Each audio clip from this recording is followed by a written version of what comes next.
شیخ علی امی محدث زادے یہ مولا کے ذاکر تھے، مجالس پڑھتے تھے. کہتے ہیں 20 سال میں نے ذکر مصیبت ابی عبداللہ حسین پڑھا. کہتے ہیں ایک محرم کے بعد میرے گلے میں مسئلہ ہوا. فرماتے ہیں ڈاکٹر کے پاس گیا، ڈاکٹر نے چیک اپ کیا، کہا شیخ علی آپ کو گلے کا کینسر ہو چکا ہے. میں نے کہا علاج ممکن ہے؟ کہا شیخ علی علاج تو ہوگا لیکن ایک شرط ہے، اگر عمل کرو تو میں تمہیں ٹھیک کر دوں گا. کیا کروں؟ کہا 20 مہینے تم نے کسی سے کوئی بات نہیں کرنی. شیخ علی کہتے میں نے کہا ٹھیک ہے. کہتے کئی مہینے گزرے میں نے کسی سے بات نہیں کی، کوئی کام تھا میں لکھ کر دیتا تھا. لیکن شیخ علی کہتے ہیں محرم کا مہینہ آیا. کہتا پہلی محرم آئی بہت رویا کہ مولا توفیق چھن گئی، اپنے آپ کا ذکر نہیں کر سکتا، اپنے آپ کے مصائب نہیں پڑھ سکتا. شیخ علی کہتے ہیں 6-7 محرم کا دن آیا، سو گیا.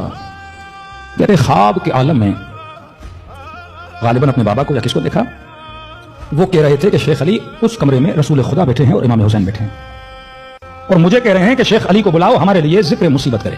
کہ تو اس کمرے میں داخل ہوا، رسول خدا بیٹھے تھے، امام حسین بیٹھے تھے. میں نے کہا جی یا رسول اللہ کہ میرے حسین کے بچوں کے مسائل پڑھو.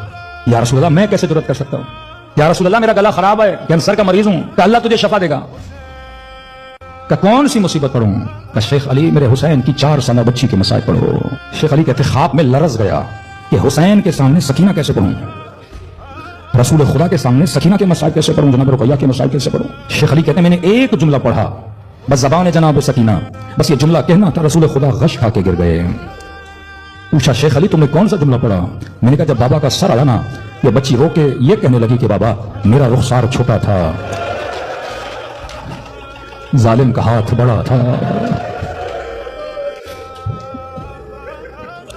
خواب کے عالم میں اتنے لرز رہے تھے کہ ان کی زوجہ نے ان کو اٹھایا. شیخ علی اٹھ، کیا ہوا؟